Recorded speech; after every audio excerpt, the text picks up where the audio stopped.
Let's kill that bass head. Alright, let's do this. I'm on the air, we got this pockets flow. It's me and Tony on the mics, we gotta let you know of current events, little gaming, sprinkle in some entertainment. We stay humble, but our moms still think we're famous. Turn up the bass and baby, maybe let that magic flow. Our spoken word is all the things you really wanna know. Having a good time on the show, T-Bows and Matty G. Tune in and hit subscribe and join us on the FAP.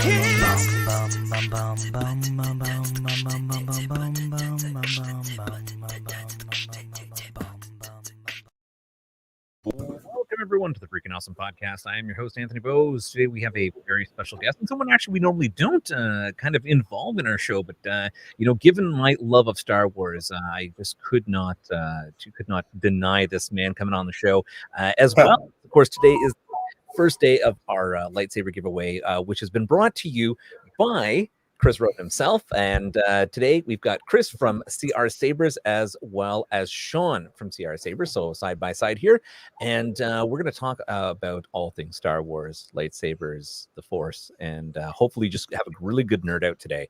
And because I long for these moments, I really don't get that option. Gentlemen.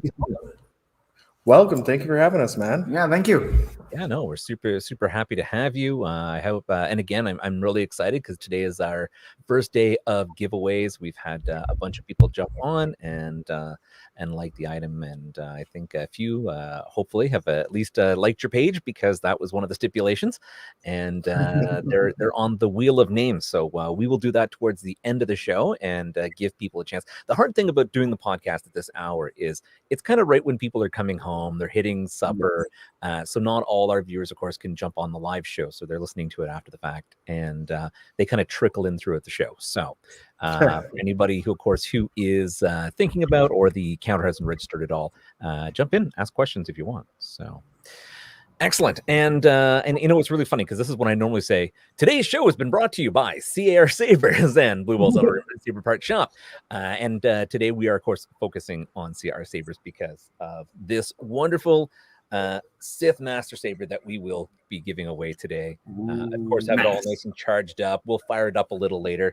The funny thing is, every time I do this, it fucks with my green screen, so my background just goes like fizzle, like static and everything, which is kind of cool and annoying all at the same time. So you've got the bad guy blaster effects in the background at that point, right?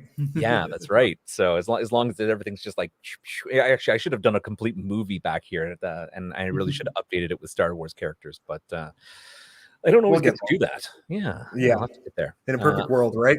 Right, exactly. I'm going to change the format so people can see you both a little bit better. There we go. Perfect. Awesome. So, and again, for anybody who wants to jump in and ask some questions to Chris or to Sean and anything Force related, Saber related, please jump in. And we're also going to throw up along the bottom. I'm going to do this right now. We're going to throw up along the bottom the ticker tape in case you guys want to check out the websites. While we're having this interview, don't turn us off. Just open a new tab and listen and check out some of the amazing sabers they have. And you know what? I can't say enough about these sabers because they're really, really well made. The blaster effects are fantastic. The flash on clash. I mean, it's the closest thing to having that real saber. And at the same time, it's so much better than the Hasbro made ones. And I hate to like crap on Hasbro. Don't get me wrong. I grew up with Hasbro, love Hasbro toys, love the Disney marketing. I've been to Disney's, Hollywood studios and checked out Star Wars Land itself, or the Galaxy's Edge, and even bought one of their sabers. And these sabers are just so much better. And they feel like a real saber should. It's not like this big chunky saber in your hand. It's just slimline. It does everything and so much more effects than they have. And I also love the fact that it's battle ready. So oh, absolutely. Like I had an Hasbro saber there myself, and like it's just this gigantic. It's like a 2x4, just steel and what was the newer product there? We've got the ultimate staff. What is this? A lightsaber pike? Saber pike. Yeah. Saber spear. That's amazing. Absolutely amazing. I super love the fact that these are also really, really customizable. Oh yeah. To be able to do something like the pike or the double-ended staff or just the saber. It's just like those combinations are limitless, right? So Yeah, you know, with you BHC components, you can pretty much make anything, right? yeah. So, I mean, it really feeds into people's addiction to these sabers because then they can start mix and matching and combining them and creating new Yeah. awesome looking sabers, which is very cool. Um, so let's just jump in back a little bit here, Chris. I mean, this was a huge venture for you. Um, Oh yeah. I remember seeing a bit of a report where things were really hard and you're getting down and life was getting really tough and you had to make a decision of where you were going to go in life and you went the way of the force. Thankfully, the Force guided me, right? I mean, do or do not, there is no try. And when it came down to doing or do notting, well, I did not try. Yeah, we just went right into it. Yeah, you're talking about the CTV story, right? Yeah, Yeah, yeah, I that was was really amazed many and moon ago, and yet it's still so close, right? Just a little bit over a year ago. It's crazy. Now we have a store and I a know. dojo. Congratulations on the new venture. I think this is fantastic. I mean, to have the retail store, first of all, for this one thing, I mean, a brick and mortar store for lightsabers, I mean, is such, like to me, I think it's the most amazing thing in the world. And then inside, I get all tight thinking, my God, this is such a risky venture because you're Yeah. so reliant on the Star Wars community and people who want to come in and get these things. And are kids still interested in Star Wars like, adults are? Because it's a completely different generation of Star Wars, right? Well, we have Disney bringing in the new generation, right? As fans leave, we have a flow of ones coming in, thankfully. Yeah. And the Star Wars community has been great to us. So it is risky. I mean, just to say, we sell lightsabers instead of just being a toy store or something. It's definitely a niche market. Yeah, it's for sure. But thankfully, the Canadian market has been so great to support us enough to the point that we could get to this point where we could have a instructor and a dojo and a brick and mortar, and Yeah. And one thing I love about the sabers is you've got such a great price point value that goes from that entry level person who wants to get into sabers but doesn't want to invest a lot of money, but definitely wants to go more than the plastic toy, right up to people who are like hardcore collectors, with like that full Profi Pixel saber that it looks like something right out of the movies, and they match like they're like replicas right from the movies. So you've got everything for everyone here, and that's super amazing, right? I mean, again, that's I feel like you are grabbing some of the kids of today's generation, but you've got old diehard school Star Wars people like myself who are still enthralled. I was about to say like you. Yeah, exactly. That are enthralled with lightsabers and of course my family thinks sometimes I'm ridiculous being a grown man still loving to swing around this lightsaber, but there's some calm. There's like this piece of childhood that kind of comes back, and you I don't know. To me, it's no different than saying appreciating a Van Gogh, except for it's a physical Van Gogh that you can hold on to, and and it glows and it makes sounds, and you get to swing it around. Exactly. Yeah. I mean, it may not be worth millions of dollars, but go ahead, get your hands on a Van Gogh versus a saber. So, if we did probably price one at $1 million, there's always going to be that one person that will buy it just because. So now we have to create that ludicrously insane price point one. Right. But on the affordability side, even with our lower prices, it can still be a bit of a barrier to get into it. So with people that are coming into our dojo and such, and they can't afford the sabers for their lessons, we're doing rentals where half of the rental fee goes into a pot for you. By the time you get to the value of a saber, you get one for free. Oh, that's amazing. Just to reduce that barrier even more and get more people into it. Yeah, promote some good health. Yeah, amazing. Yeah.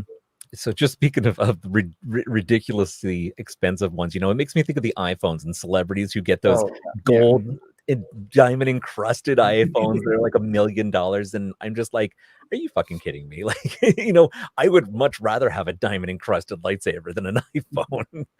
So I should make the what do you call it? The rhinestone saber. The rhinestone saber. Just in honor of it, right? Yeah, for sure. It is super funny. I mean, I'm curious if someone out there has been like, I'm gonna make a gold lightsaber 24 karat with diamonds or rubies or something in that, just to see who that would bring in. So You got to stop giving me ideas, man. These are all dangerous. right, that's I mean, okay. I If am you make stupid $1 enough to million, do it. I Well, would. we're not going to say $1 million, but I am hoping that 24 karat plating isn't going to cost that much. Right, But right. now that you're giving me something to think of, I mean, we might just have to do it. That's okay, you know, Yellow and you it. know what? I won't even charge you for it. You know, you just throw us some beautiful swag this way someday, and all things Sabers are always appreciated, and you can make your fortune. So, no, there's Well, no right. got a new Gordon that we're hoping to send your way just as thanks for everything and your support and everything. So we're excited for you to test that one out. Yeah, that's amazing. I'm super. Thank you. You know, I'm kind of speechless on that. You know, Star Wars is one of those things that has always stayed with me my whole life, and I've always found it very interesting on how much it has touched other people's lives, and it makes a difference, right? Like there are people who were going down the wrong path and in life, and then came across Star Wars, and it changed everything for them. I'm sure there's probably an equal amount of people who are like, fuck yeah, I want to be a Sith and start murking people, but you know, a lot of times does it go to the most violent way? That's for sure. Well, you know, I don't know if we've seen it yet, but once again, now we have another idea. We're going to have to, you know, figure that one out too. We're going to have someone go to the dark side for it. Right. Instead of that saving grace story, you have the complete rise and fall. I think it would be great. You know, just strap it on, cameras onto somebody, and just to see where that thing goes, right? A healthy GoPro budget. Yeah, exactly. Yeah. You know, it's so funny because I think it came across a meme one day where it was, and you know what, actually, it might have been something you had posted at one point, where someone would said, you know, looking at that lightsaber and realizing that it had killed thousands of children. You know? Youngling Slayer 9000, right? As opposed to like the Nimbus 2000 or whatever it is. Yeah, I love it. It's art, so man. funny. You know, and it's funny because when I watched the original series, I never really thought about that. Like, oh, it's your father's saber, and then afterwards, you don't even realize, well, this is the one that you used to murk a bunch of Jedi children.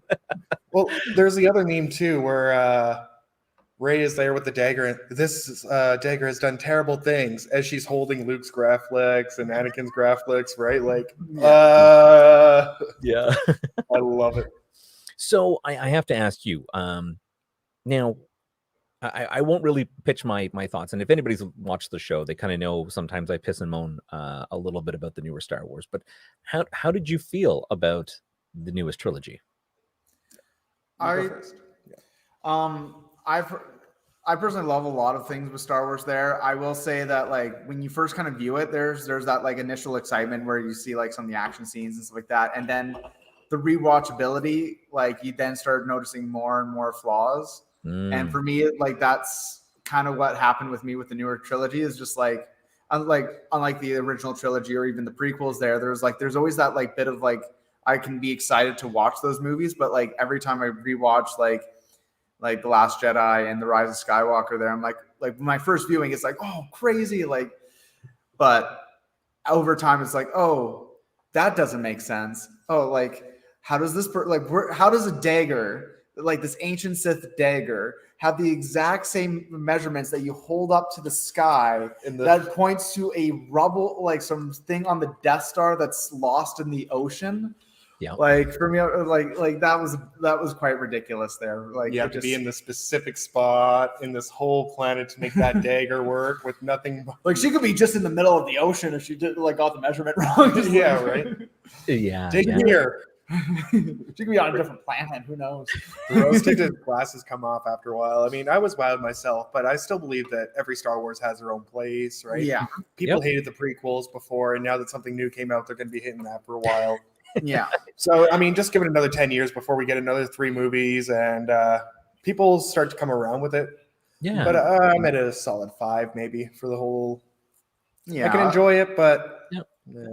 It's not one that I'm dying to rewatch, but I'll rewatch it if I'm doing a marathon or so. Yeah, it's not like the original trilogy that if I happen to be walking past the television and it's on, I can't help but sit down and continue watching, and then you lose track of time. Like that original trilogy always brings me, and it like I'm there, I'm stuck, you know. Like even if I want to get up, I can't get up because I'm like I'm afraid I'm gonna miss something, and I've only seen it like 400 times, right? There's always something new that you can get. I mean, do you know how often I rewind it on my big TV over here, just watching it, and like, Geez, how did Kit Fisto die exactly? Why was that spin? Little things. Yeah, Things, right? for sure, for sure. We actually have a question from one of our viewers / listeners right now, Brian Morgan. Hey guys, love your sabers. Questions: Is there any? Are there any hilts that you've wanted to create but haven't? So anything in stock like the Ventress or?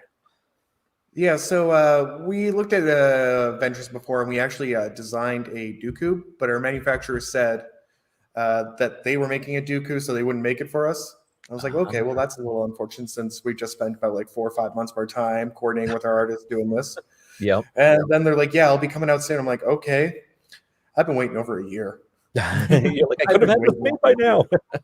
Yeah, so like there's a bunch of designs that we have ready. We're just waiting for the right time. We actually put them on hold because we're doing a crossover of a Xenomorph hilt that's a curved hilt with the tail being the pommel, the emitter being the head with the mouth coming out, and then the blade coming out of that. Yeah. So we're making our first CR Sabers series release to be something really big, splashy art piece kind of, right? After that, we have Temple Guards, a Grogu-inspired one. Ooh, nice. There's about 6 or 7 that we're waiting. We got the Pike. Yeah. This one is an LGT design, though. I got to be straightforward about that. So that's one of their designs. So it's not ours, but I love it all the same. It's still a massive. It's amazing. So I am curious with the Count Dooku saber. Again, here's a beautiful saber, very, very unique in design. When that came out, I mean, that was probably the first time I had seen a saber in the movies where it was so unique and curved and menacing looking that and I think after that is when sabers started taking on new shapes, be it in the cartoons or in the movies, that they were like, oh, hey, we really need to push the boundaries and start making crazy new hilts, right? Yeah. And then you have ones like Kit Fisto that are just super, super simple and cute. You can really see the divide there where they took the time with the certain characters. Sorry. Yeah, like it's funny how like sometimes the people that are involved in those kind of projects push the boundaries a little bit there. Like I believe it was Christopher Lee who actually, because he actually does actual saber fencing there, that he requested that his lightsaber have a curved hilt, and it created something unique. Same kind of with Mace Windu, where like we used to only think they were blue, green, and red, but now like he added purple into the mix there, and then he opened the floodgate to like all sorts of different colors. Leave it to Samuel L. Jackson to just like screw with the natural order of things and then just make something amazing out of it, right? So certified motherfucker, he's got to go fucking everything up, man. That's right. That's his whole world, right? Yeah. I mean, if he says the word fuck about 42,000 times in anything, that he's got to just live that life. So I was always disappointed that they never had a what scene with him and Anakin. Right. Palpatine is a Sith Lord. What? Say what again? One more goddamn time. Right. Brian there actually had a good idea. He says cough cough Master Sword. So like the worlds, right? Get a little Legend of Zelda in there with it at the same time. We actually have the Sailor Moon hilt available to us now, and it's in store. So the crossovers they're starting to blur the lines, and we're getting out there. That's crazy, absolutely crazy. Just to jump back, Mike jumped in and said the Solo story was really good, and you know what? I actually do like a lot of the Star Wars stories that came out. They're just as good. Yeah. Almost as the original trilogy, in my opinion. Yeah. They weren't pigeonholed, right? It's a completely different arc and story that they could go along. They didn't have any guidelines they had to follow, right? And to connect. Yeah. I found the Solo story there, Rogue One, all those side movies, and even branching into like the series now with like the Mandalorian, how successful that is. And having it kind of break through like this, like the main story being like the Jedi and the Sith versus like with the Solo story, it's like the rise of like the smuggler and kind of getting to know the background and that of those kind of stories. Yeah. And Rogue One kind of being more just like the rebels kind of being in the stripes that they kind of went through versus like just kind of being so centered on the Jedi that like almost everything else kind of was irrelevant to the Yeah, And it kind of was seeing it was those little- nice to see something that, I mean, don't get me wrong, blasters and lightsabers are always like what most people are drawn to when it comes to Star Wars. But to have a movie without a lightsaber in it, without a Yeah. Jedi, and it was really cool because it filled a lot of gaps, right? I mean, who knew like about What about Maul though? There was a lightsaber, just no duels. And Darth Vader hallway scene. Yeah. I cried in theaters because it was so epic. I was like, oh my god. right? Yeah. It was a nice little thing that they put in there, right? Yeah. Yeah, it was really cool. I definitely feel like they really went all out with those. And this is where I kind of jump back and to my original question about the newest trilogy is myself, as much as as long as Disney continues to make Star Wars, I'll probably still watch it and I'll still like it regardless, because it's Star Wars.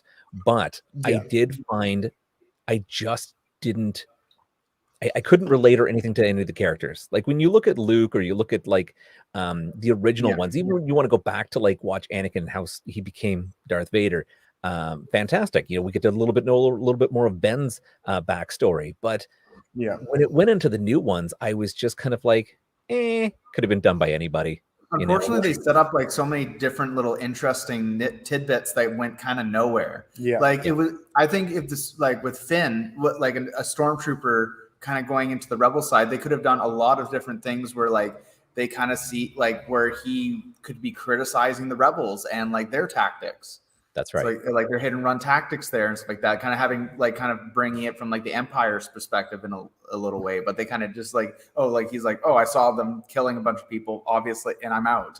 Yeah. And like they could have made a whole movie just based around his fall from the Empire, even, right? right. Like just showing the microaggressions that slowly get it to that one point where he puts down his gun, right? And like I was like with Rey kind of just like magically just like knowing so much of the Force like right off the bat, or where when like it's like a level 100 character going into the beginning of a campaign, just like you're already overpowered. Like there's nowhere for you to really like grow. Like even like I was watching like someone kind of compilating like all the different like moments of this, like where like yeah, she should have been a lot weaker, but like she's flying the Millennium Falcon, first time shooting a turret, and she gets like a triple kill in one shot. Like, like just like get it. yeah, exactly. And like for me, I'm like just like this character doesn't have any room for us to attach ourselves to really grow. Like the only strife she had was not knowing where her parents, and they couldn't even decide what direction to go with. Like in The Last Jedi, it's like, oh, you don't really have parents; they're just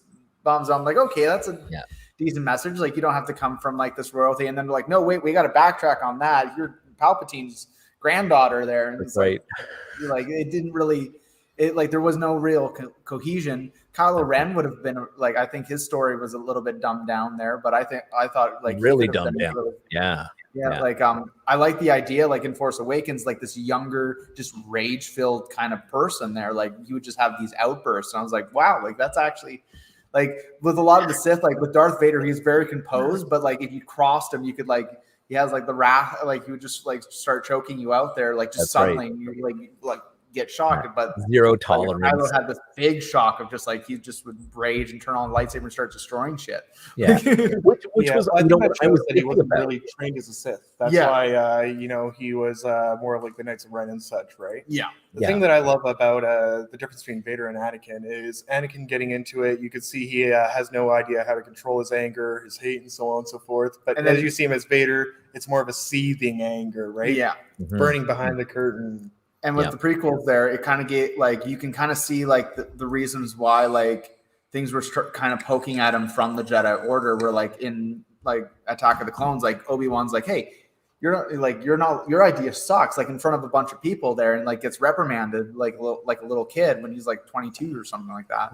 Yeah. And then like he always just kind of like everyone's like he just feels like no one's really respects him or it's like that because he was kind of introduced a little bit too late in the Jedi code and order there, and you kind of see these little buildups of like these different ideas that like why he would be more influenced towards the dark side.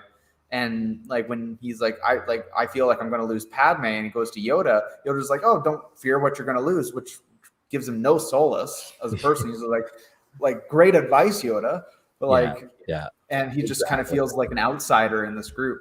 his attachment to Shimmy as well. Yeah. They're worried about that in the first episode, and yet no one goes back to save her. Not even like to get the him in touch with her. Like they could have kept them separate, but as long as she's safe and protected, right? Yeah. You probably wouldn't have fallen. Even if they brought her, and were like, look, your mom's safe now, just be normal. Right. We Yeah. got your back. Just focus. That's right. I just want to acknowledge here, Mike had mentioned about the ending of Rogue One, where it ties in seamlessly into Episode 4, which I thought it was actually really, really cool because it's true. Yeah. You can kind of like mesh them all together, and it was really, really cool where they showed the Death Star plans and stuff. So Kyle Katarn. Oh, Katarn. I grew up with the Jedi Outcast. That was my first big Star Wars game there growing up when so good. I was a kid there. We didn't have a lot of money to buy a lot of video game consoles, so I didn't grow up with a lot of stuff there. But like when my brother got a computer, we had the Star Wars Jedi Outcast, and that was like my favorite game. And like it was one of the first ones where, as a first-person shooter / you can kind of zoom out to that third. It was so good. The storyline was even fantastic for it. That it really, it left it open. Yeah, they really could have made him into a series or to an offshoot or something, or even cross him into the universe somehow. Yeah. Right. So even with the Mandalorian or Boba Fett, Book of Boba Fett coming up, they could cross him briefly.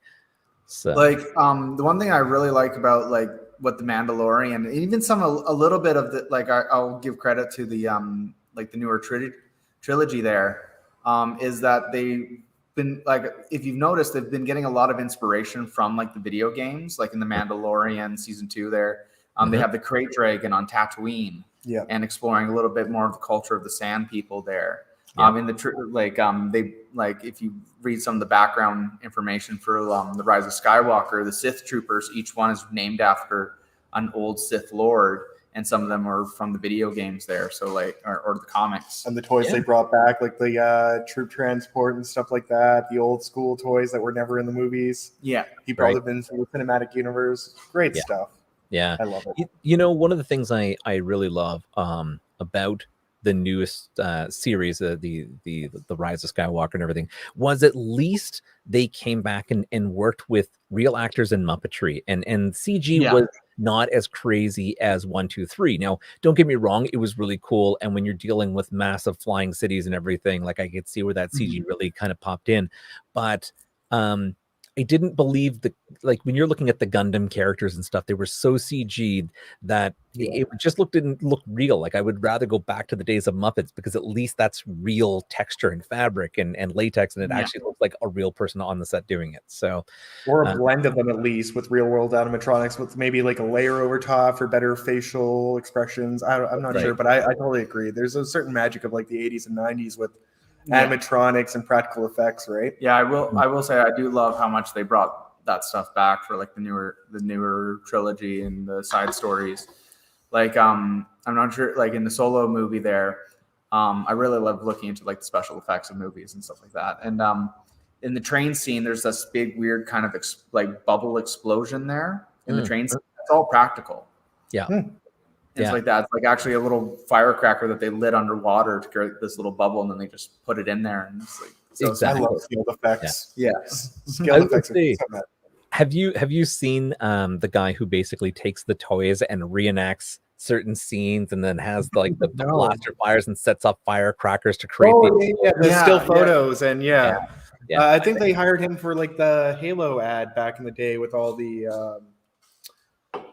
miniatures and stuff back like PS3, I think it was. Oh, really?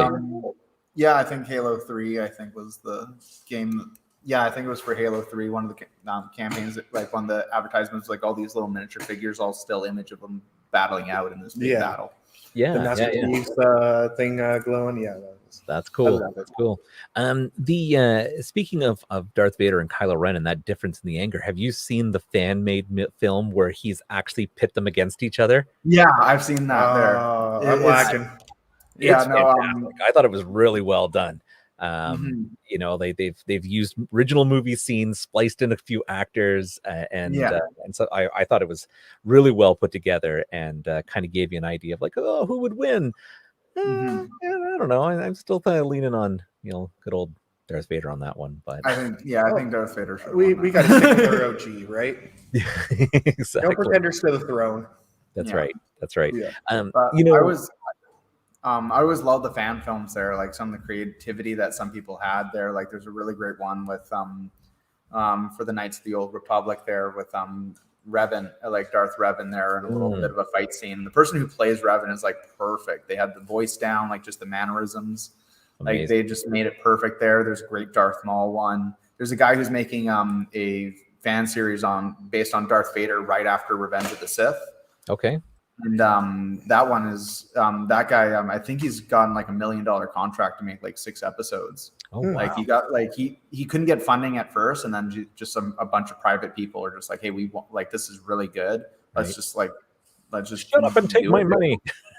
Yeah. Yeah.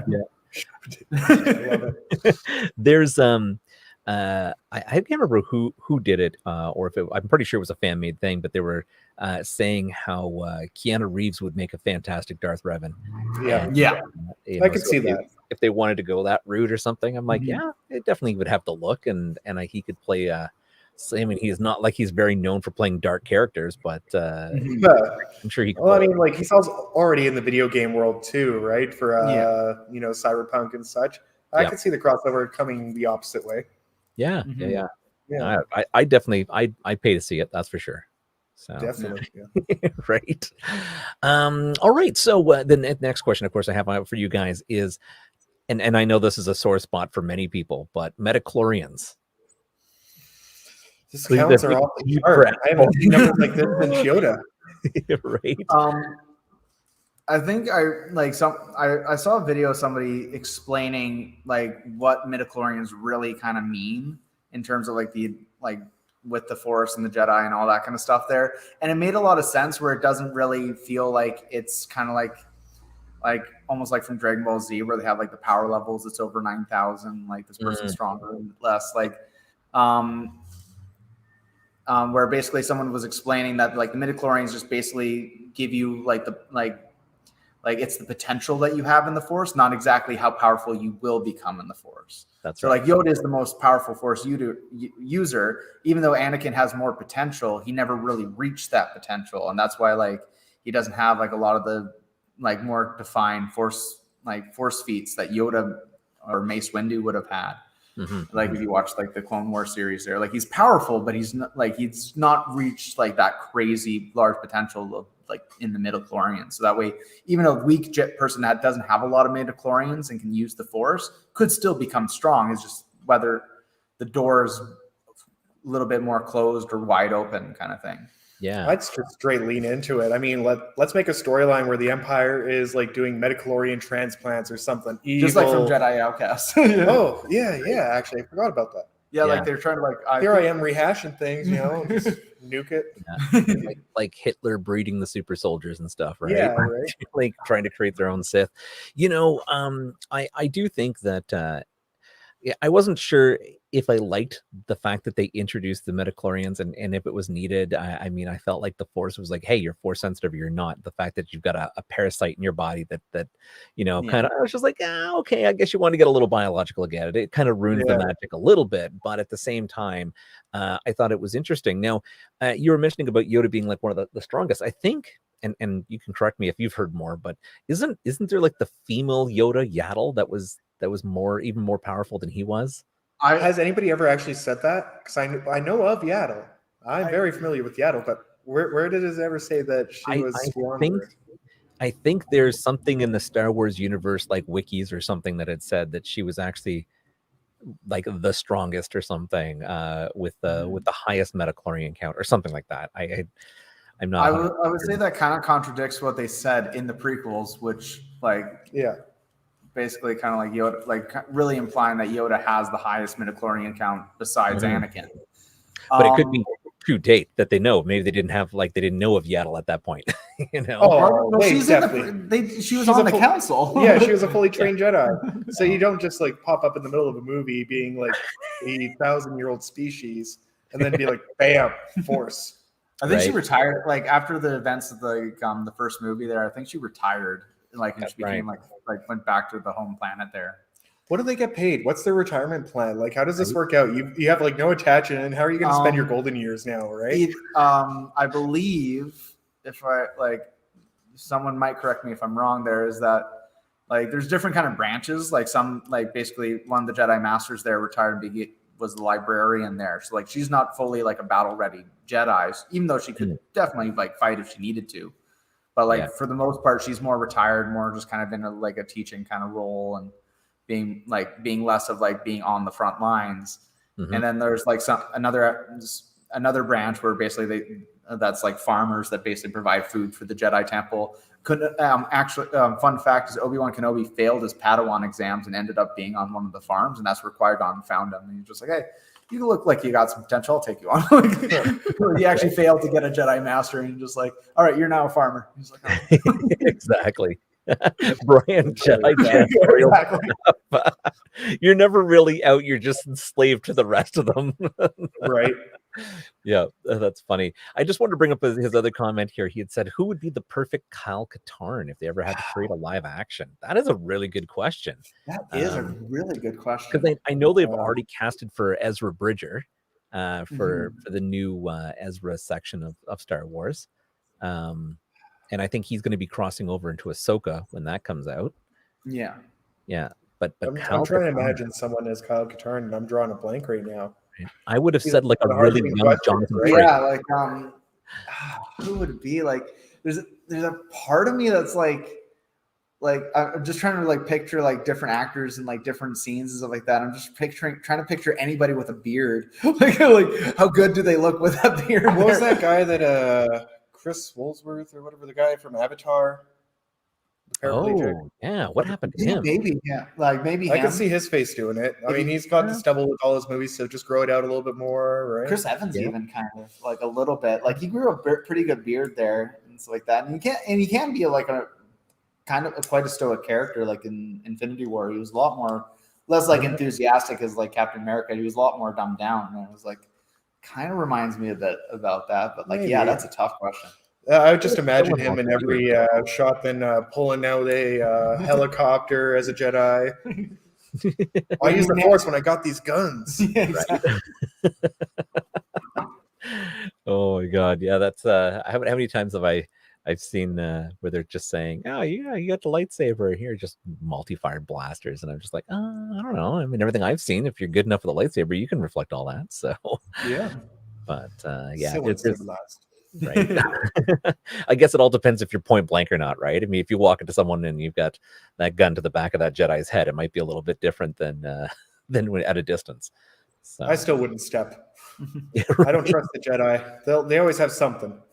Yeah. I've seen the movies. Oh, that would kind of be a good pick, but he was played like yeah. Oh yeah. Oh yeah. What was his name again? He would have been fantastic, actually. That's a great choice. Yeah, good job, Brian. Yeah, I totally think of that. It would be a great Cobb Vanth. Yeah. I can't remember the actor's name either, but the guy who plays Cobb Vanth, yeah, he'd be a really good Kyle Katarn. So he'd have the perfect build for what the character kind of looked like in the games. Yeah, for sure.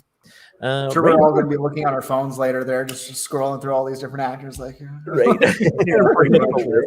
Because we've got to pitch this, right? It'd be like Disney. You got to be listening to this one. There's so many great ideas here. But with the Book of Boba Fett coming out, Mandalorian, there's truly the Ahsoka that's coming out. There's so many great titles they're coming out with. I'm glad that Disney's kind of fully jumped on board with this and didn't just say, oh, hey, we're going to create 3 new movies. They did all right, not as good as we expected, and then they just drop it, right? I mean, it could have been just a horribly wasted franchise if they decided to like, oh, we're going to stick this in the vault and maybe. I think they spent too much money to let it go. You know what I mean? Just keep throwing money at it until it doesn't fail. Yeah, 100%. Timothy Oliphant. Yeah, that's the name. That's who it is. Yep. Mike, our resident fact checker, he's always really good at this. So he's got plus points with me, man. Right. Exactly. There we go. So Brian, so just realizing that's right, he did play the Hitman in the Hitman series. So there you go. Look at all the video game crossover back to video game. Right. So that's all circles. It's all connected. Yeah. Three degrees of separation. Exactly. Is there anything out there in the Star Wars universe that you've come across that you decided like, hey, this really needs to be expanded upon, or we need to to see more of. I know Disney's coming out with The Acolyte, which is kind of based around the Sith during the time of the Rule of Two, just kind of like how they kind of operated in the background. Mm-hmm. But like in Knights of the Old Republic, there they really expanded on the philosophy of the Sith, where like you kind of actually empathize. Like there's one character who basically was like, I was a slave, and then the Jedi took me in, and I was like, hey, I want to go back and free the slaves, and they're like, no, we're going to stay out of the like universe business. Yeah. She's like, well, that doesn't really help me. So she went to the dark side, and she says like the dark side basically like makes you crave power, and I wanted that power to go save the slaves, but my priority in saving the slaves becomes like in the background there, and I just want to seek power until like I just kept on rolling down this train, and I never fulfilled my ultimate desire. Slaves. Yeah, which was to go back and save my fellow slaves. Like, and I thought that was a really interesting kind of bit of dialogue, where basically like the Sith were not just like these just power hungry people. They were actually like, it was the nature of the dark side that like, yeah, I wanted this power for something, but it ends up just being, I just want more power. And all consuming, and like kind of deriving you from like your original goals there. Yeah. I want to see the Sith Empire before they started destroying each other. Yeah, that would also be another Rule of Two coming into existence, and that could be like the end of the third movie or something. Yeah. See the way that the history unfolded and why the rule was made. I mean, we know, but we've never seen it. Yeah. Right. Yeah. It's just all of a sudden the Sith start killing each other off and stuff, and they're like, oh, okay, we're never going to do that again. Yeah. Then it just becomes like a Highlander with lightsabers. Yeah. Could be only one. We should have the opening with Queen. Here we are. Only two. Yeah. Apparently they're remaking Highlander, and really? and Henry Cavill's going to be playing Duncan MacLeod or Connor MacLeod. Are they going to bring back Christopher Lambert? Is he still alive? Well, I'm sure they'll cross him over, right? But maybe he'll play Sean Connery's part. That would be pretty cool. Yeah. So it's I was actually really surprised. I don't know how this happened, but I didn't realize that Sean Connery passed away last year. Everybody's been dying lately. Yeah. Right? Like one of my guys, my favorite comedy troupe died. Trevor Moore, Whitest Kid You Know. Okay. Yeah. He died, and he was only 40. It was like everybody's dying nowadays. Right. It's unfortunate. Living life hard and living life fast. So yeah. Right on. So let's go back and talk about the shop again. You've started this the academy, and you were talking about how you're making the sabers kind of like a even more enticing and affordable to people who want to get into this. Now, what I really wanted to get into was the fact that I read that the official fencing club of France, so the people who recognize fencing and the weapons that are involved in this and what actually makes it like an Olympic sport, now recognizes lightsabers as a weapon. So are we looking at like foreshadowing to like professional competitions with lightsabers where I think so. Like I've heard there's some groups in Europe, and I think one in the States there. I would have to double check that kind of like started having like lightsaber competitions or even like lightsaber like academy kind of stuff there as well. Mm-hmm. And which is like that really shows that there is kind of a craving for like actual like trying to learn like somewhat like some. There's a market. There's a market out there for it. Yeah. And like definitely like I know for myself, like I've done martial arts for years. I always love weaponry there, but like there's just something that's just kind of like what you were saying before that brings you back to that like that childhood kind of like that fun little bit of childhood with swinging a lightsaber around there that just makes it all more satisfying. Mm-hmm. And there's I think a stunt director there was saying that like the lightsaber is like this one of the most simplest, but also becomes the most complicated weapon out there. So there's a lot of different ways that you kind of can use it in ways that you can't really do with a traditional sword or with a stick. It's a 360 blade, right? No other weapon has that. Yeah. Yeah. So that's generally where we're leading. We're starting with lessons, building up the forms, but we plan to also be having kind of like monthly competitions where people can enter in for $5 or $10. They'll win either gift certificates, sabers, depending on what we're doing that time. Yeah. So hopefully with that, we get the practice in to turn it into a sport and develop the forms into a real world context with martial arts as opposed to choreography. Mm-hmm. And that's where I was kind of going with it, because you see lots of amazing duel videos out there, but it really looks more like it's about choreography versus Yeah. actual fighting competitions, right? Because just like fencing, like I can't see why you couldn't score a point. Like again, you stab somewhere, you poke them or something, and you create a point on a system based on where or how they strike someone. I think that's easily doable, but definitely a lot fancier when you're looking at a lightsaber, right? And I would imagine a lot less dangerous in many ways. So Somewhat less dangerous. You still get some battered knuckles here and there. Like what you were saying there is just like it is a lot of choreography, and the problem with a lot of even sport orientated weapons like modern fencing and stuff like that, there's more of like I just need to score a point versus actually understanding like distance, timing, making sure you get a clean hit but without getting killed yourself in the same time, which is something that you will see very common with fencing there. Like the person who hits first will often get the point there, but you'll see like one person strike first and the other person strikes immediately after. In real life, both people are dead. Even if they weren't dead, I mean, the sepsis is going to take you soon, right? That's right. And so if you look at real life swordsmanship and like people that actually really know like how swords would be done, and even with like using a lightsaber as that medium, it looks very different to what we have seen like in the prequels. Kind of almost like in a way almost looks back to that original Darth Vader versus Obi-Wan, where it's very cautious, very little subtle moves there. You're keeping the weapon in front of you. Yep. And you're not doing these big, large swings and like spins and stuff like that. It's very intense, and you're just waiting for that small opportunity where the person opens up a little bit too much just to strike them, like just to strike that opening. Yeah. That testing of the guard in that first fight was great when Obi-Wan's spinning his saber around it, right? Like, it's little details, right? Yeah. Exactly. It's very interesting because I remember seeing somewhere how they're talking about a lot deeper connection of the Jedi and the Sith, and how it was very comparable to looking back into the day of samurai and the ninja.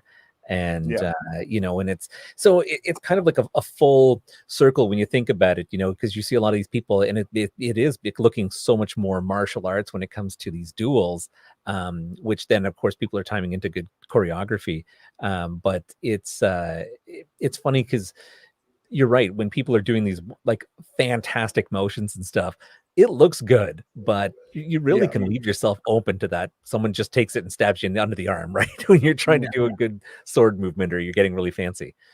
Yeah. And, like each fight, like each lightsaber fight from every single episode has something you can really kind of like, especially this like original trilogy and the prequels, there actually do have some really nice things of like realistic kind of even like the mindset that you can kind of see. With like Darth Maul versus Obi-Wan and Qui-Gon, you often notice him that he's actually trying to keep distance, so that way he can keep both people in his view. He keeps them in front of him too.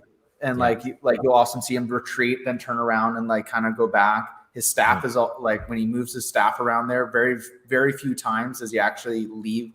If he's like doing a spin there, the other side of the saber is in front of the person there. So even if he's spinning with that staff, it's always he's keeping the weapon in front of him and the opponent. And I think the Attack of the Clones, Anakin versus Count Dooku, is one of my favorites because you actually see them circling around each other. They're actually moving instead of just kind of like twice the fall. Yeah. I still can't believe that Palpatine wasn't stabbed in the back by one of 4 Jedi. He goes in between all of them. Yeah. And I'm good, bro. I'm good. I got you. Yeah. Boom. Everyone's dead. It's true. I think in the novel kind of explains it. I'm like, I wish they because he used a guttural force scream and threw them off. Come on, man. You don't need that much know-how to poke someone in the back while they're turned around. It's true. Okay, a few things I want to catch up on here. First of all, Darth Maul, played by Ray Park, did a wonderful job. Amazing stuntman and martial artist himself. So, I mean, clearly he was a perfect character or perfect actor to play this character, because like he really knew what he was doing when it came to that 2-on-1 scene, right? Like you mentioned, by keeping his space from everybody and constantly keeping his eyes on both opponents at the same time, right? So that was really cool. The other thing, just to go back, when you're talking about the books, Brian had mentioned that the Darth Bane book series. Now, I didn't actually read many of the series, and I know a lot of them were kind of fan made when they came out. None of them were like kind of really followed or was sanctioned by LucasArts in any ways. It was just like it kind of grew on its own, and people created some amazing new characters and some great storylines. And I remember I used to work with a guy who listened to all the stories on audio cassette. So or I guess they would have been MP3s. You just get used to saying audio cassette because I'm old, but I totally got it. And they were talking about Han and Leia's kids and growing up, and so when they started kind of pitching this thing with Ben, and I'm thinking, oh hey, they had 2 kids that were force sensitive. I was really going with that route that maybe Rey was the other kid. I kind of think that was the original plan somewhat, but but I think that just it's weird because they just kind of put her in this weird kind of space where if you look at the production and stuff like that, there's a lot of hints. If you're looking behind the scenes, hints where she's placed in between when they're doing interviews and big group kind of stuff there, she's always placed in between Han Solo and Leia, which is usually indication that character is related to one of those 2 characters. Well, even the way Leia hugged her when she saw her. It was kind of is there more here that you don't see the princess just randomly hugging every rebel that joins them, right? It was. I could just see that, just like a hugger person at a party. Oh my God, I haven't seen you in forever, Mon Mothma. Right?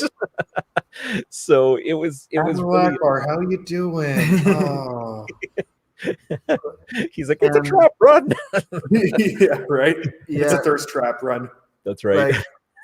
I think that I think that was probably the original plan, but I know they really wanted to keep people guessing though, right? Because there was so many people thought that that's where they were going to go with it, that they kept saying, oh well, the way we've set this up is maybe it was Luke's kid, and we all know that Luke had a kid in the books, right? And maybe it was, it's Han and Leia's. Or maybe we're looking at someone else, or maybe now it's a relative or something. So, but what got me though was, and this is where it all comes back to a lesser known theory, but how Luke's / Vader's saber called out to her, right? So when she was walking through the bar, and then she went down into the catacombs, and then found the saber in the box, it was specifically calling her.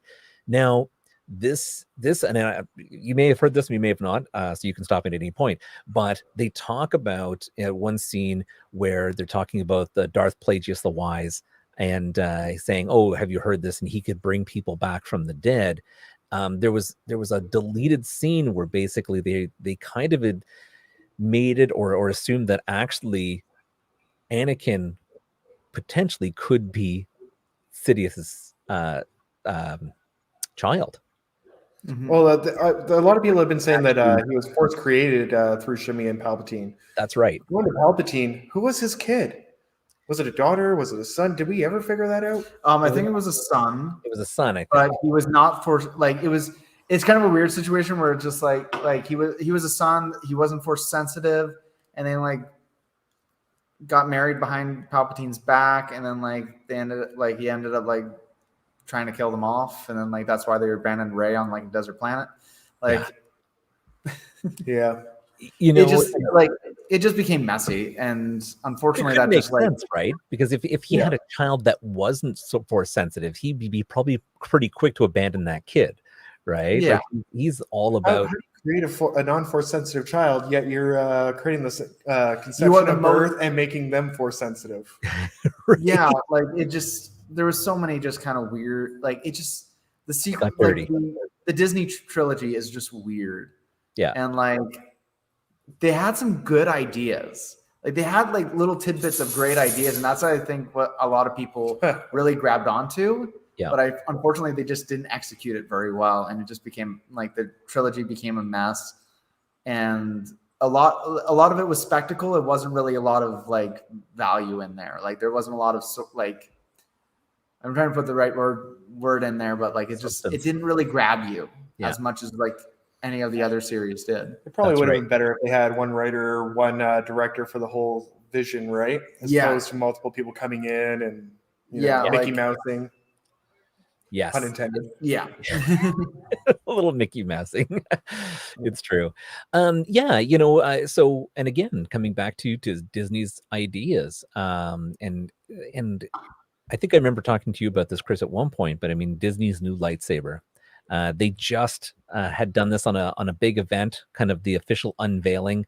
And so I'm still of the shut up and take my money nature, because it's so close to now something that is coming out, and spooling out and spooling back in and looking like a real saber. But again, if you look at this saber really closely, the hilt is absolutely enormous, and like almost like you have to hold it with two hands versus one. I prefer dueling with the 2x4. I don't see the problem. Right.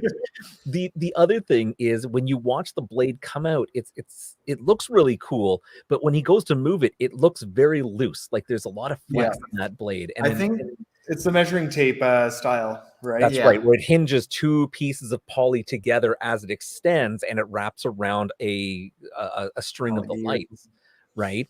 I think it's neat, but it's still not going to be battle ready. So I mean, I don't think that this is something that we, when it comes to you guys, you have anything to worry about, because if you have a lightsaber like that and it looks cool, you still want to swing it. You want to like clash with someone else. And I feel like they're just not there yet. Right. We did take one step going back to the 80s. Dual-worthy extendable blades, but you still are always going to have a bit showing. That's right. And the only thing that got me about the extendable blades was you generally saw the seam where it overlapped, and then it looked. Oh, you still do, very much so. Yeah. But I mean, if you're going into con and you want to have it on your belt, and then you're good to go. Yeah, no, that's still pretty cool to be able to, like you said, from the cosplay end of things. Now, and that's one of the things I got to tell you I love about Comic-Cons and everything is the amount of people who really get into it and they cosplay. And I know this is where everybody looks at me and they're like, "Oh my God, you're such a nerd," but it's true when you go to these Comic-Cons. When you look at Comic-Cons, if anybody hasn't been to one, I strongly recommend you go, because you get to a place that is full of thousands of people who just love movies and they're so into it, and it's really something where there's no longer like, are you a jock, are you a nerd, or whatever. It's just everybody is unified for the love of something under there, and it's energy. A place of passions, right? And we're all colliding. Yep, it's beautiful. So funny. Like I know like a lot of like there's this weird kind of push of like you have to like, oh, when you reach a certain age, or like, oh, like you got to mature a little bit there, and like there is a level that you kind of have to do. But like for me, I'm like, I'm gonna be a kid for life, right? Like my apartment there, we like put up lightsaber decals of all these different characters. We have like all these different pictures from video games. And it's like that. My fiance and I are having a lightsaber, like a Star Wars themed wedding. So we're like we're going to be having all of his lightsabers there for all the groomsmen and bridesmaids. Like it's going to be amazing. And they didn't want that kind of wedding. I just forced it. Oh my God, I can only imagine how awesome the bachelor party is going to be. It's he tries to reenact the Jabba scene. Oh God! Some twin dancers. Solo no Wookie. Oh my God, it's but it's super fun, and it's one of those things that if you have a partner that of course fully is into that as well, it could be absolutely amazing and a great time, and sharing that love and the passion for something you truly enjoy is exactly where you connect with people, right? Now that you guys said about bachelor party cosplay, now I just want to do a sexy Jabba the Hutt costume, Jabba in like the Leia outfit. The Leia outfit. That's right. Have you seen the there's you know, the what is it called? Cyanide and Happiness. Have you ever Yeah. read that? So that card, Actually, there's a comic strip where they're talking about Star Wars, and he's like, well, you know, we could do a little cosplay, a little dress up, and she's like, I know exactly what you mean. And he's like, oh, and then he's picturing Leia, and then she comes in dressed as Jabba the Hutt, and he's like, that's exactly where my mind went. and he's still getting an erection. Yeah, I'm on board. You don't say no to an opportunity like that. It might not be the opportunity you wanted, but you don't say no to an opportunity like that. It's not the opportunity you wanted, but it's the one you deserved. Yeah, right. I love it. Oh my God. So all right. So I don't know if I mean, do you guys have a little bit more like Sean you want to talk about from the martial ends of things? You want to spin the camera around and give us a display, or Yeah, we could do a little demo. I can hold the laptop. It might be a little shaky cam. all right. Well, But, let's see what we can do. I like ran straight from my university there, so I got some steel toe boots I got to take off. So obviously, for the people who are listening to this podcast on the audio end of things after the fact, you're of course going to miss the beauty of what we're about to see. However, still stick around. We are going to be doing the draw for that saber very shortly. And oh, look at how awesome the studio looks. The dojo is really cool. And Let me know if you can see him well when he gets into frame. As I'm just holding this laptop from behind. oh, okay, right on. Well, you're doing pretty good considering you're just holding it. I mean, moving a little bit, but not that bad. It's probably all those drinks I had. Got to get comfortable for the camera, right? Right. I'm kidding. I only had Crush. In the meantime, I know we've got it on the ticker tape here at the bottom, but why don't you let everybody know a little bit more about your social media and a little bit about Sabers for us?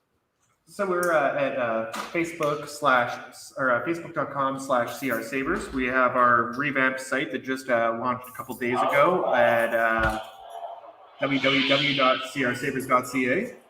And then we also have our Facebook and Instagram being at CR Sabers. Amazing. And of course, we have those links on our sponsor section of our page. So if anybody wants to go and check that out, highly recommend it. Now he's getting all his voice lines and everything going. Right. Is he in view? Yep, he's in view. Perfect. We're doing double sabers. Oh. Are we going to connect these into a He's stack? just getting the coupler ready, making it a double. Okay.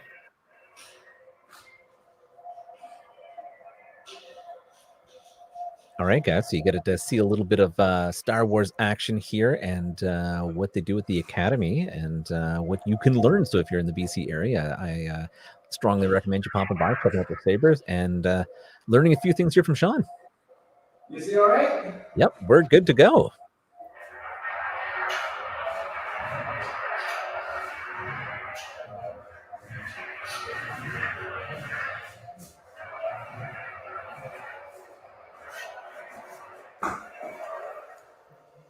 Perfect Darth Maul.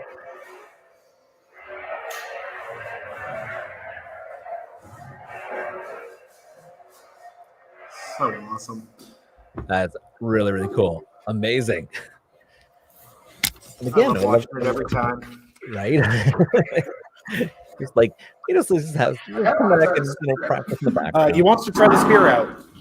Okay, Actually, this will be interesting. Alrighty, take two. All right. So here we have the lightsaber spear / pike.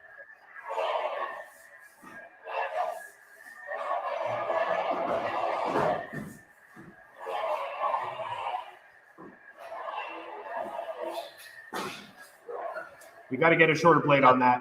I was like, that's impressive. That is a massive handle. Wow. That is very, very That's a cool. donkey boy that just came in a few days ago.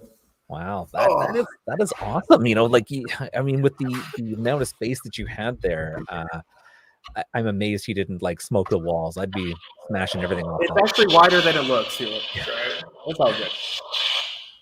Our new boards have gesture controls, and when they stab on, right. Yeah. So once he puts them into the bin, Reignite again. Amazing. Well, that's super awesome.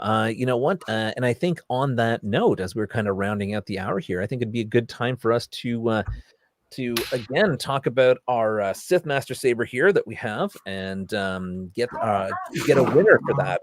I have a tendency to turn the volume down on that because it's extremely loud.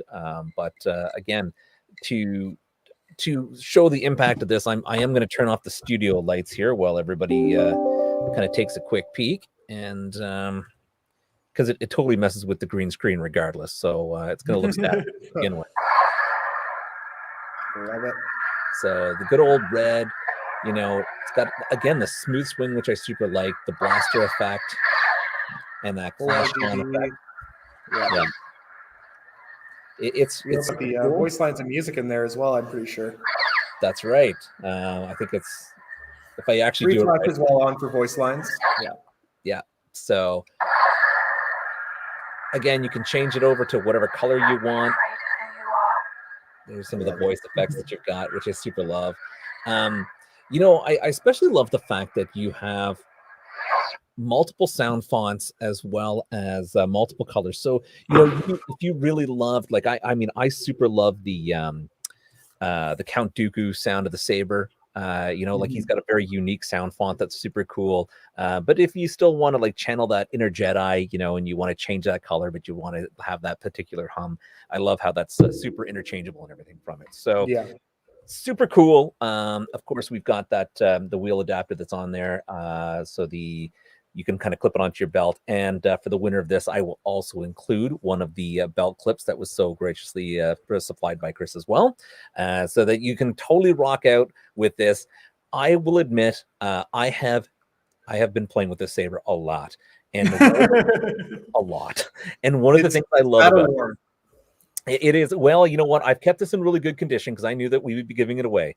But one of the things I love about this saber is when I walk my dog, because I've got a lot of forest and stuff I travel through, this makes an excellent flashlight. You take the blade out, and of course, if you want to have, like, you don't want to destroy your night vision, you can make it red, or if it's a foggy night, you make it blue, or you can just make it white, and it is fantastic. It lights everything up. The trees look crazy amazing.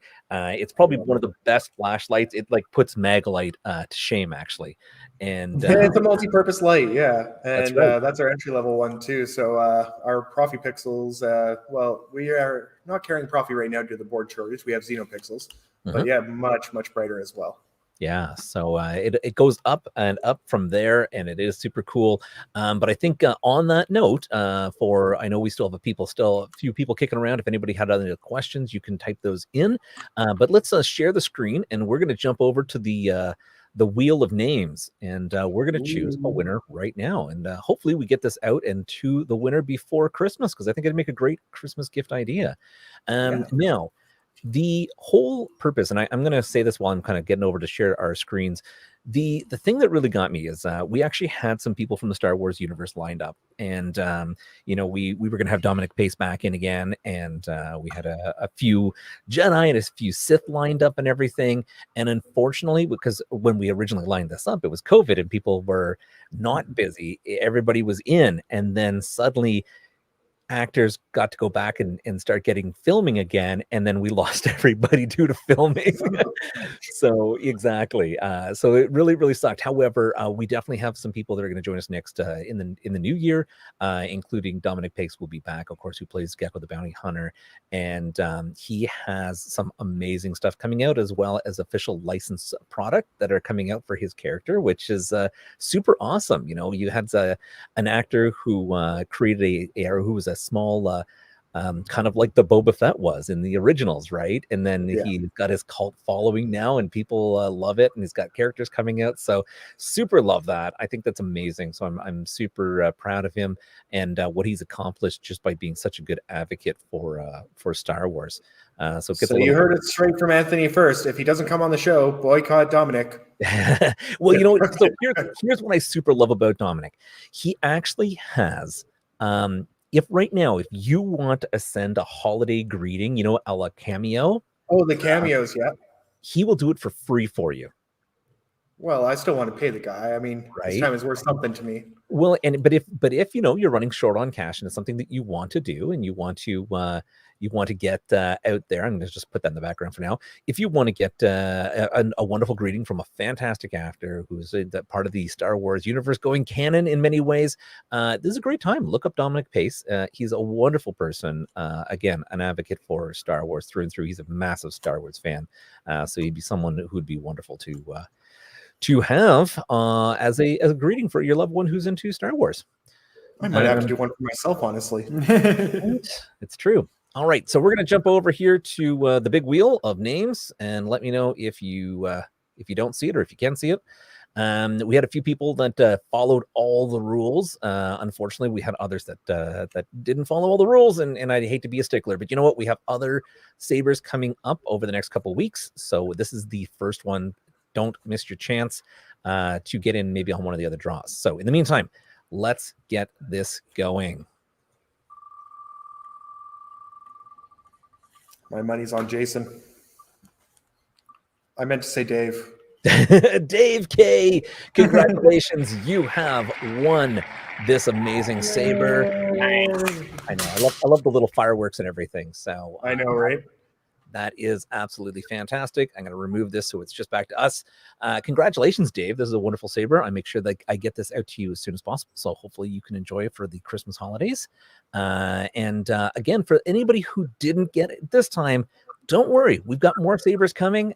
So make sure you join us the next week's show. We actually have another fantastic guest, and we'll make sure that we do another draw. We actually have Jackie Kaplan Keller, who was the first female boxing promoter ever. So breaking boundaries. Exactly. She has done an amazing job for putting women into the boxing, into boxing names and into boxing history. So I'm really looking forward to having her on the show, and it should be super fun. And we can ask her if she's a Star Wars fan as well. So I'm always interested to see. Exactly. I sure hope so. In the meantime, everybody, I can't thank you enough, of course, for watching the show. Continue to watch us. If you saw our post earlier, of course, we were just actually nominated by Showbiz Magazine as number 2 in the top 20 people podcast / radio / television that has been loved by all through 2020. Yeah, so that has been a really nice surprise. I wasn't expecting that in any way. So luckily I had someone who watched the show and is a good fan of ours who messaged me and let me know that they had come across it in the magazine. So it's always funny when these things come out and I don't even know what's happening. So it's secret appreciation. That's okay, but we super love it. And again, we super love everybody who's continues to watch us here on the show.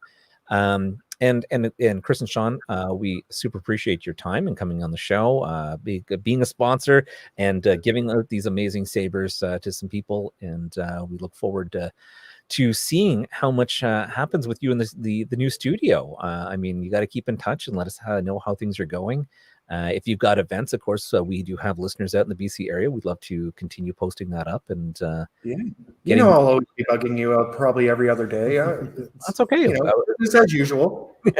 Well, I always appreciate getting to chat with you because, like I said, to me, Star Wars is life. So it's amazing, and hopefully you can get through the holidays. You know what I love about Christmas is around this time they actually play the original trilogy as well. I do think at this point it should be part of Christmas specials without actually watching the Star Wars Christmas special. I still have to do that too. I was trying to get a copy for the storage so I could have it on repeat just to bug people who come in, but it's a hard one. It is. There's so many amazing things out there, amazing films that I do like. I'm a huge fan of the Muppets Christmas Carol. That generally plays in my house. I played that a few times for my daughter. She doesn't watch it too much, but we're getting there.